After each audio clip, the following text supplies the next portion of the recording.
बहुत से मुस्लिम हैं, बहुत से मुस्लिम्स हैं जो अराउंड द वर्ल्ड और ख़ास करके पाकिस्तान, बांग्लादेश, इंडिया और अजरबैजान और टर्की जो जो मतलब कि डेमोक्रेटिक कंट्री है, वहाँ के मुस्लिम ज़्यादातर जो है इस्लाम को छोड़ रहे हैं या इस्लाम को डिनाउंस कर रहे हैं या इस्लाम को खारिज करके वो अपना एक अलग रूट ले रहे हैं। ये कोई बुरी बात नहीं, ये कोई खराब घटना नहीं, ये अपना एक चॉइस है ना। इस्लाम में भी कहा गया है कि धर्म पर क्या बोलते हैं, मजहब पे किसी का जोर जबरदस्ती नहीं है, जो जाना चाहते हैं जा सकते हैं। और इसी इसी मतलब कि इस क्या बोलते हैं, ऐसे लोगों को बहुत सारे जो राइट विंग हैं अदर मजहब के दूसरे धर्मों के, वो लोग सहायता कर रहे हैं।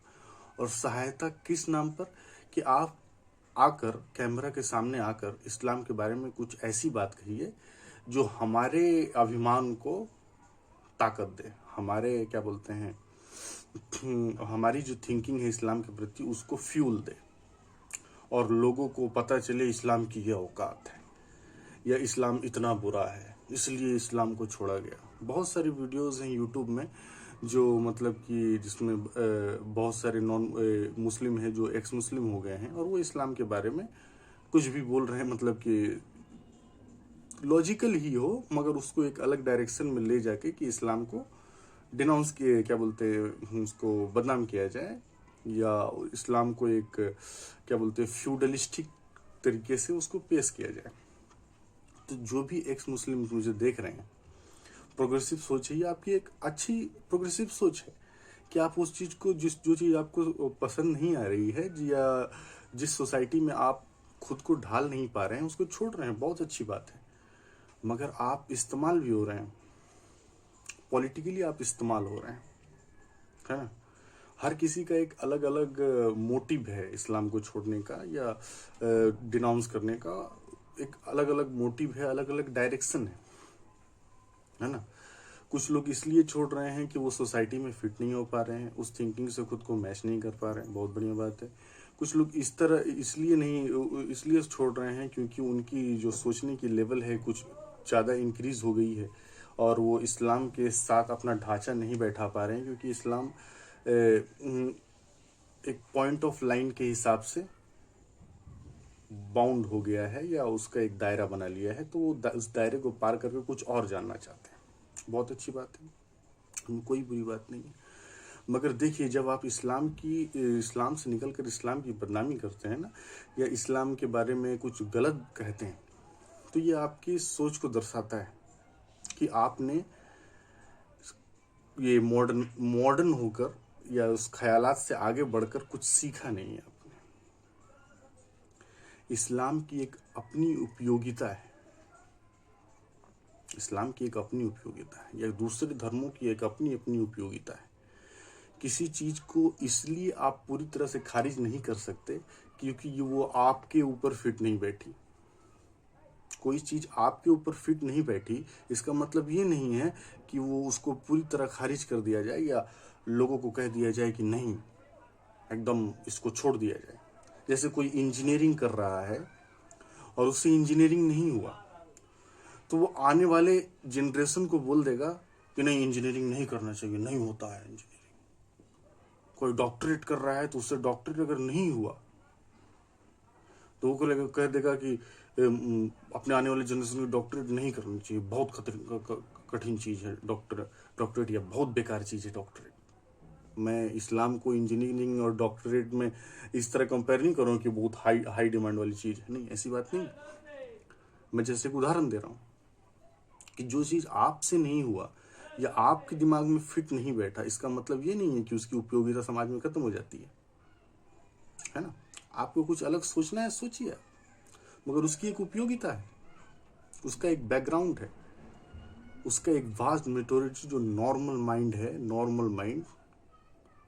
माइंड उसको अल्लाह से, उसको परवरदिगार से, उसको परमेश्वर से जोड़ने के लिए एक सिंपल सा रास्ता है। यहाँ एक मोमबत्ती और अगरबत्ती की भी जरूरत नहीं पड़ती है। मोहम्मद सल्लल्लाहु अलैहि वसल्लम ने कहाँ संदेश दिया था? अरब बीहड़, जहां खाने के लिए लड़ जाते थे लोग, पानी के लिए लड़ते थे, एक दूसरे कबीले से लड़ते रहते थे।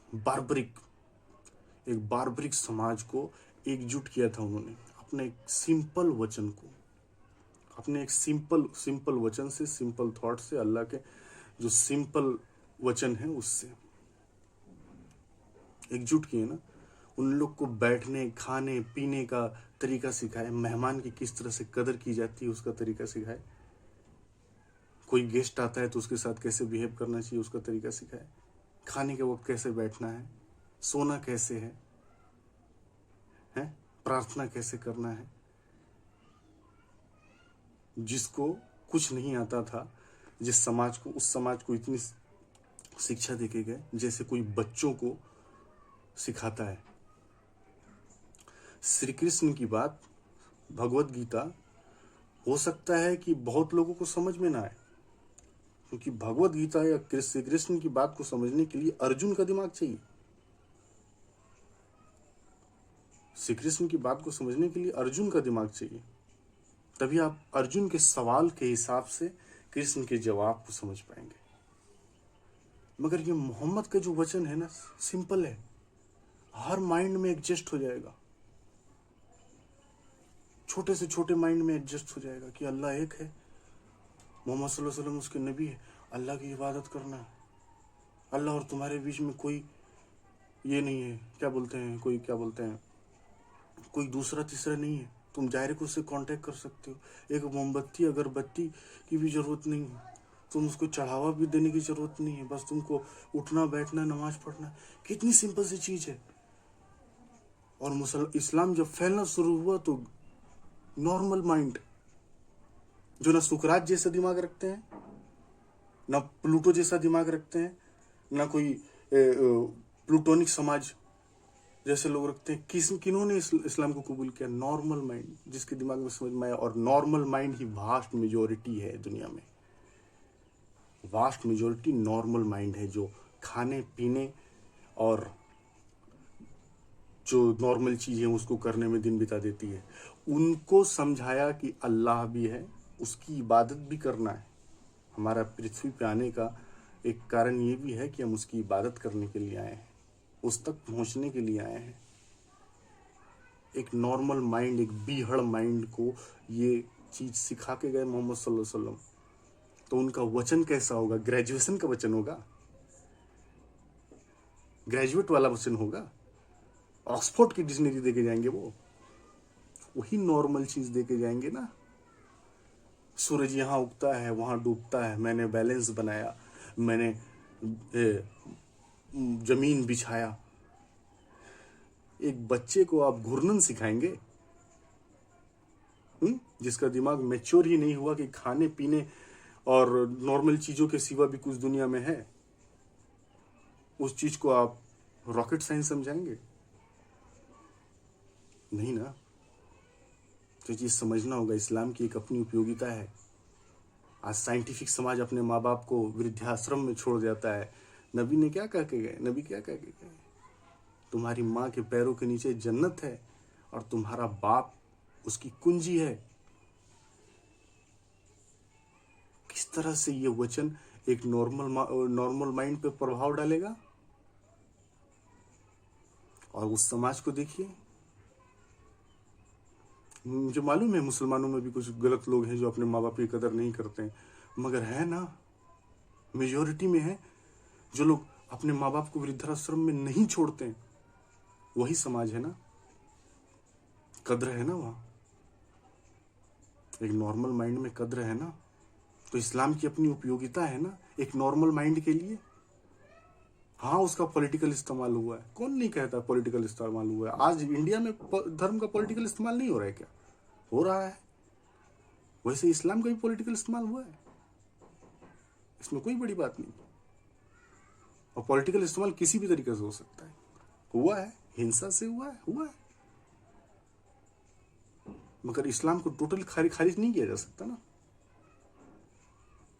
भारत के ज्यादातर जो मुस्लिम है वो शूद्र थे, जिनको मंदिरों में जाने की इजाजत नहीं थी। भारत के नहीं भी तो 80% मुसलमान जो हैं वो शूद्र हैं। चमार हैं, दुसाद हैं, धोबी हैं, दुनिया है, भारत के जो पिछले वर्ग के लोग थे या पाकिस्तान या बांग्लादेश के, वो लोग, उन लोगों को एकत्र किया गया, उन लोगों को अधिकार दिया गया कि हाँ, ईश्वर की पूजा तुम कर सकते हो, तुम्हारे ईश्वर के सामने सब एक हैं। इस्लाम की उपयोगिता खत्म नहीं होगी। हो सकता है आप कुछ आगे सोचने की कोशिश कर रहे हैं, बहुत अच्छी बात है, बहुत अच्छी बात है। आप आगे सोचिए, आगे चले जाइए। इस्लाम आपको, आप एडजस्ट नहीं कर पा रहे उस सोसाइटी के सबसे, आप चले जाइए, मगर उसको बदनाम मत कीजिए ना। ये अच्छी मानसिकता वाले लोगों की सोच नहीं। आपने जीवन को समझा ही नहीं। अगर आप इस्लाम से निकल के इस्लाम की बदनामी कर रहे हैं तो आपने लाइफ को समझा ही नहीं ना। आपने लाइफ को नहीं समझा है। लाइफ स्टेप बाय स्टेप चलती है। जिस स्टेप को पार करके आप आगे चलने की सोच रहे हैं ना, उस स्टेप में दुनिया की 60 से 70% आबादी फंसी हुई है। आप आगे निकल गए ना, 60-70% आबादी फंसी हुई है। इस्लाम उन्हीं फंसे हुए लोगों को अल्लाह का रास्ता दिखाता है। किस तरह माँ बाप की इज्जत करना सिखाता है, सोसाइटी को किस तरह से लेकर चलना सिखाता है, गरीबों को दान देना कैसे सिखाता है ना। किसकी रक्षा करनी चाहिए और किसका खिलाफत करना चाहिए, जालिमों का साथ नहीं देना चाहिए, आवाज उठाना चाहिए। जब भी कुछ बुरा हो, जालिम कितना भी बड़ा हो, आवाज उठानी चाहिए। इस्लाम की उपयोगिता नहीं खत्म हो सकती सर, नहीं खत्म हो सकती। आप मोहम्मद सल्लल्लाहु अलैहि वसल्लम की पर्सनल लाइफ पे क्वेश्चन उठा के आप सोचिएगा इस्लाम की उपयोगिता खत्म हो जाएगी? नहीं सर। आपकी पर्सनल लाइफ पे मैं चली जाऊं क्या? आप अपने गिरेबान झांक के देखिए। किसी पर्सनल लाइफ को अपने इमेजिनेशन के हिसाब से एक हवा बना दीजिएगा और बदनामी की तरफ चले जाइएगा। नहीं सर, इस्लाम की एक अपनी उपयोगिता थी, है और रहेगी। मैं नहीं कहता इस्लाम इज द बेस्ट, मगर इस्लाम की एक अपनी उपयोगिता है। इस्लाम नॉर्मल माइंड, जो वास्ट मेजोरिटी है दुनिया की, जो नॉर्मल माइंड वास्ट मेजोरिटी है, बहुत 10 से 20% लोग होंगे जो अपने दिमाग का 10% या 9% इस्तेमाल करते होंगे, मगर इस्लाम ने 6-7 वालों को भी अल्लाह से जोड़ने का रास्ता दिखाया है, सोसाइटी को जोड़ने का रास्ता दिखाया है। इस्लाम की अपनी उपयोगिता है और वो कभी खत्म नहीं होगी। आप अपने दिमाग को ठीक कीजिए। और बहुत सारे एक्स मुस्लिम हैं जिनके वे ऑफ कमेंट और way of structure of thought को मैं रिप्लाई करूंगा इंशाल्लाह।